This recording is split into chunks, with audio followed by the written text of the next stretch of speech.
What's the deal, Holyfield? So listen, before I get started on this Belle Collective review from Thursday night, I have to go on ahead and start back my special shout outs now that it's on the show that I actually care about. And the next person to get a shout out is Vita's daughter. Excuse me, y'all. Shout out to Vita's daughter. She has been a huge T-Sub fan from the very beginning. We're not a fan. I don't look at y'all as fans. I look at y'all as my family. She's been a part of the family for a minute now. We engage each other back and forth through emails or DMs or comments and things like that. I definitely see you, daughter. I love you. I appreciate your ongoing support for me. And now here's my time to support using. So definitely shout outs once again to Vita's daughter. Now, let's get ready and get on down to this Belle's Collective review, honey.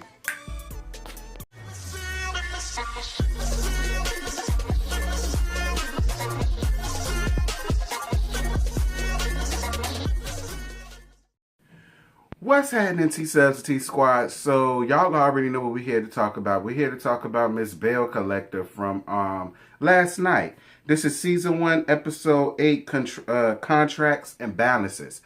I'm going to be real with y'all. Some of this shit up in here was fake as fuck. It was obvious it was fake as fuck. I felt like y'all are giving some of these people something to do to pass the time. And Carlos King, you know I lay you down, baby, and I know you be watching.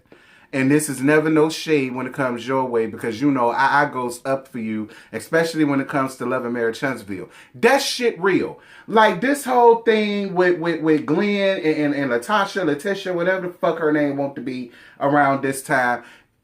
Obviously, we gonna get down to that in a second. Lord knows, like that scene alone annoyed the fuck out of me. And it made me so glad that I waited until Saturday to watch it versus yesterday, because then I had the right to just fast forward through most of that shit, which is what I did.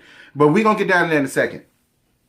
So Latasha, whatever she wants to be called today, meets up with Marie to catch up. She tells her about Fair Street and Marie apologizes. And Letitia talks about the sister bitching and Marie thinks it's jealousy. First of all, let me harp up on that jealousy thing. Marie, don't nobody want to be you, girl. You up here with 9 or 10 unknown businesses that ain't nobody never seen.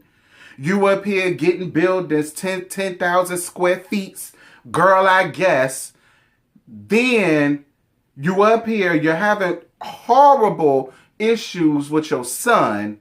Your son, Lord knows, he's looking for parenting or comfort, or he's looking to start his own damn family in hopes to get it right than the one that his ass was in.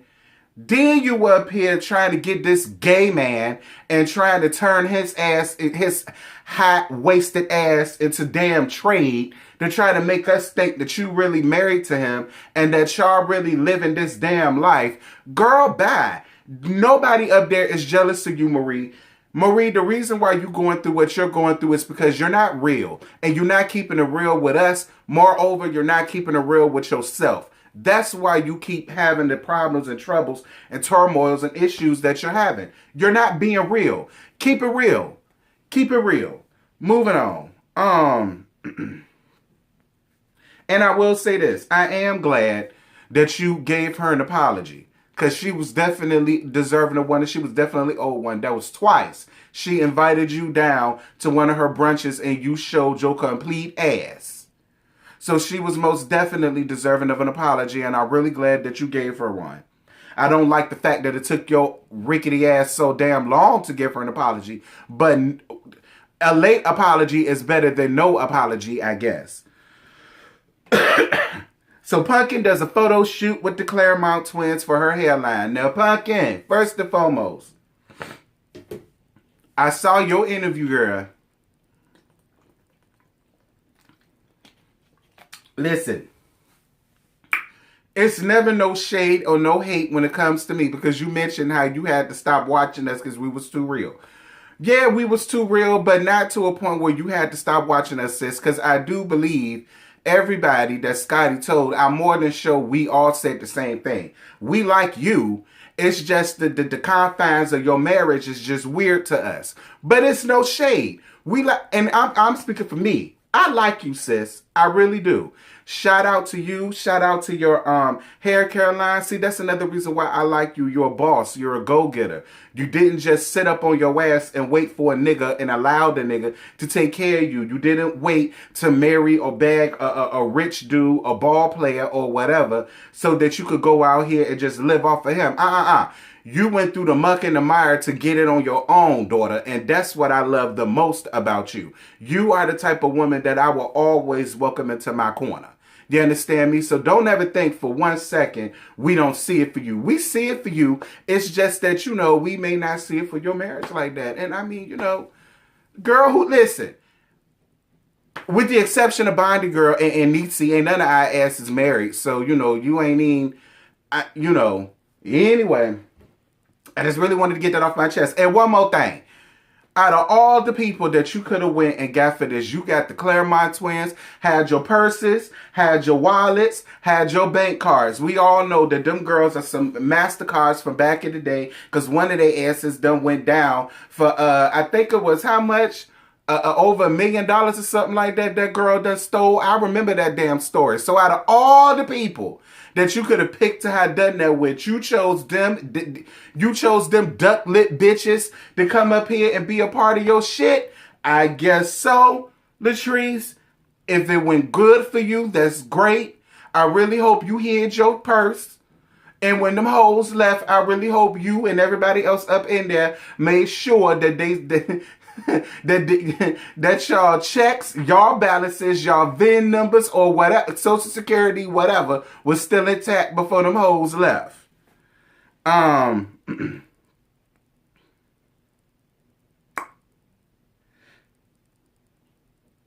Cliff talks to Latrice about things being late and I started on time. Cliff, I was with Latrice. If you was really concerned about time, you should have had your ass there from the very beginning helping. And I was with her on that. And listen, you's a silent partner. Why the hell you there any damn way? Like, don't you work?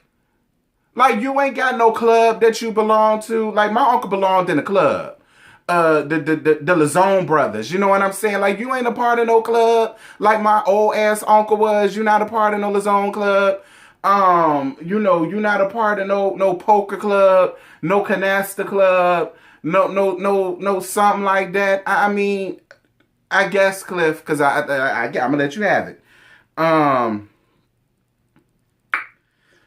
So Letitia or Latasha, whatever she wants to be called, welcomes Glenn back home. So then Letitia or Latasha, whoever she wants to be called, brings in a singer to show how Glenn feels about him. Again, another fake, forced scene that we all know that Fair Street is just never gonna happen. It's not gonna happen. It's never gonna happen. It was never gonna happen. And with that being the case, y'all should have never made that Letitia or Latasha, whatever she wants to be called today, storyline. It feels like now that one is being a sinking ship, it's like y'all are searching and scratching, trying to find some reason why she's there. And I'm sorry, that whole scene with her and that girl with her tied, frizzy ass, unmanaged, unkept weave coming up out the closet late with some cute little vocals. Now, she got some cute little vocals. She could give me a little yang around the house. Like, I could see her having a feature down with the Voices of Fire, or Patrick Riddick and Divine Worship, or even Von Barker and Harmony Fellowship. Okay, shout out to Harmony Fellowship. That's my choir. Or a nasty piece of GMWA, Jackson chapter. I know they got one around there. Like, so her vocals, little work, but I could rock with it. Every damn thing else about that scene, I won't hear for. Especially when it came down to that contract for a business that ain't gonna come to fruition no time soon. So moving on. So Latrice still stressing it out about the damn photo shoot. Child, the Claremont twins, they came, but they was only available for a 2-hour spot. The water was dingy, dirty. They had to get new water for these girls' hair. What else? The photographer was late. His assistant was late. She just had a lot going on. Cliff won't making it no better being all up in her ear with the bullshit. It was a lot going on. Cliff talks about the twins and their lips. Listen, Cliff, like, this is exactly the type of shit that Latrice is talking about. I'm not even understanding why their lips was a point of something that you had to bring up anyway. It wasn't needed, desired, or required, and it obviously didn't make your wife feel any better about the situation. Or maybe it was a thing where it's just your humor. Y'all know older men has this old grandpa humor. These uncle jokes. You know what I'm saying? That's a belly laugh to them, but to anybody else, it could come off a little insensitive. I myself am guilty of that. I myself can make a joke out of or not trying to be insensitive, but you can understand how a person can take it as being insensitive. You know what I'm saying? I'm guilty of that too. But it's just like, if she's constantly telling you stop bringing up other bitches, and you constantly bringing up some other bitches, especially them bitches, don't you bring them up, Cliff. I'm telling you, they gonna steal your heart, your dick, your nut, your checks, your balances, your purse strings, your Swiss bank account, your credit union, your the money that you got up under your mattress, because you do look like that type that you got thousands upon thousands of dollars stuffed in a damn mattress somewhere. You do get that off, Cliff. All right, don't say I ain't warn you. Moving on. Girl, why was Cliff in the photo shoot? Like, this is what I'm talking about. You didn't even believe in the dream when I was selling these bundles up out of the trunk of my car. Now that you see that more than likely she making way more money than you a year, now you want to be a part of it. Now, I ain't all the way mad at it, because y'all are a married couple. Y'all do move as a unit, but I'm also a firm believer in whatever I start that's mine should just be mine. And whatever you start that's yours should just be yours. If this is something that y'all came to together from the very beginning, I would be here for it. But considering the fact that she talked about how she was hustling about the trunk of her car, and you was just sitting around here like, girl, counting the days, like, girl, bye, won't go get nowhere. And then you finally see that it's getting somewhere, and now you want to be involved in everything, have a piece of the pie. I'm going to move on. So Tambra being at work, I don't care. Y'all, Tambra's not a good fit for this show. I appreciate y'all throwing I appreciate Carlos King for throwing Tambra a bone. And I understand why he threw her a bone, since she did have connections with with her cousin being a councilman and all that good stuff. Tambra just don't need to be on the show. She don't. I can't relate to her. I don't think nobody can relate to her unless it comes down to the whole uterus thing. Which is another tired ass storyline that I'm sick and tired of hearing of. I don't give a damn how insensitive this shit sound. This is my channel. I'ma say what the hell I want, and I'ma say how it is. I'm so sick and tired of you women who don't have a storyline. Then y'all want to constantly use the fact that y'all barren and can't have children and all of the rest of that stuff, and y'all beat that over our head all damn season. Maybe it's insensitive to say, but bitch, it's the damn truth. What else does Tambra have going on other than the fact that she just don't want kids? Call it what it is. What else do she got going on? Everybody want to get in their damn feelings about stuff, but I'm sorry. It's just the truth. I'm more than sure I'm not the only one who feels that way. I'm so sick and tired of this constant storyline. I want to have kids. Something wrong. I'm barren. I can't have them. I got fibroids. I got this. I got that. All being sad. And my heart goes out to you. But we've seen it all before. All of this storyline. We done saw it. Shit. So then Letitia, whatever she wants to be called, and Glenn go down to see a balance coach. They talk about life now that she busy. They do a role reversal. He gives her a contract and wants 50% of her earnings. And she has a contract too. It's fake. It's fake, it's fake, it's fake, it's fake, it's fake. It was obviously fake. It was not entertaining. I fast forward through most of the shit. It's fake. It's fake. I would much rather see them cheat on each other than for y'all to get up here with some fake ass shit, because at least them cheating is real. It's fake. I don't care. He not even home enough for them to have all of these type of problems or issues or whatever the case may be. Moving on. Girl, this was the best scene out of the whole damn episode.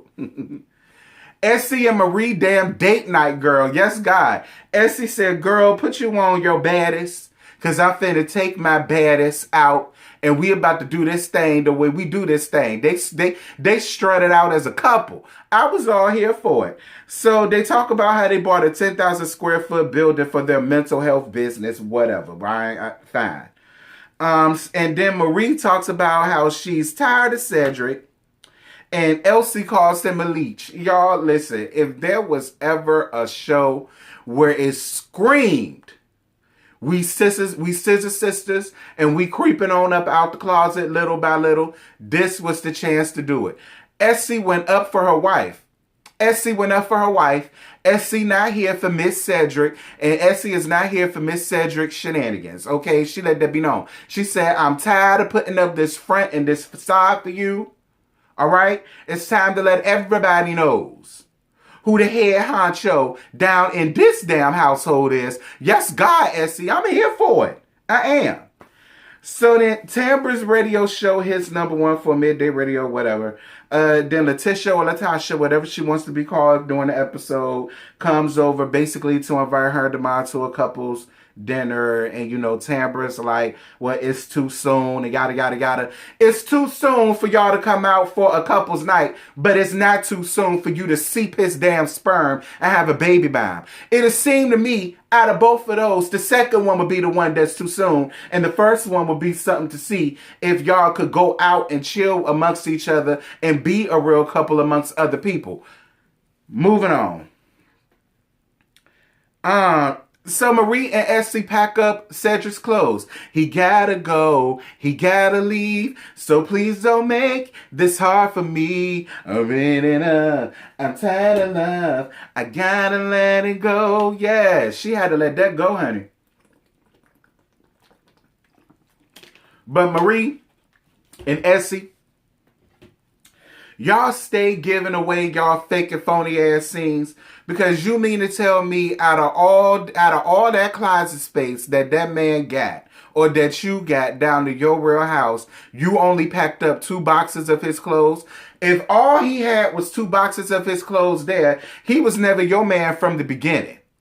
But then again, we already know that, because Essie been your man from the very beginning. Moving on. So Letitia or Latasha, whatever she wants to be named, and Glenn had a couple's night. Latrice and Cliff comes, and then Mel and her date Lamarcus comes. Shout out to Mel and shout out to Lamarcus. I saw Scotty review. Scotty said he know that man and that man know him by name. Listen, I'm looking at Miss Scotty with the side eye, because we all know why I'm giving Miss Scotty the side eye. How you really know that man, Miss Scotty? Moving on. So then Marie comes with a whole nother man named Darius, and that was the end of the episode. Marie, this is another fake fraudulent scene. Girl, you picked the no shade, but no shade. But there wasn't a wash house or a car wash that you could have took and ran that dirty ass piece of trade through before you brought him down to this classy ass restaurant amongst these people. Girl. That man looked like he just came from fixing a motor carburetor. He just threw on a shirt and was like, all right, let's go on ahead to go. Marie, look, you could have did a lot better than that, sis. Lord, you could have did a lot better than that. It's no shade to the man. I don't know nothing about that man. And he probably a real nice dude, but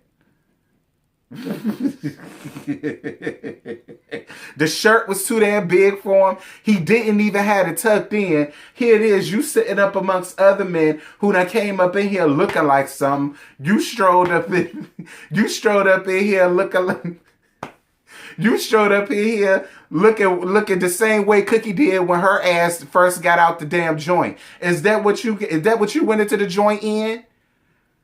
Girl, that's all I got. I ain't got no more to give you. Y'all drop down in the comments. Let me know what y'all thought about last night's episode. Last night's episode was a little slow. And what made it slow was these obvious fake to force scenes. But it happens. This is still a new season. We still in season 1. We still got more episodes to go. I'm still going to watch it. I'm still going to support it. Because all in all, I do think it has the potential to be a good show. And y'all know I see it for Carlos. So I'm going to be here. I just want y'all to get it together. But that's all I got. I ain't got no more to give you. Drop down in the comments. Get the discussion popping. And until Live in Mary Chancellorville, I'm going to holler at y'all later. Bye. What you're giving, that's how we live it. Don't be mad at the system. It's simply how we've existed. I hear a lot of people talking like they politicians and choose to be an accountant because it's safe in the business.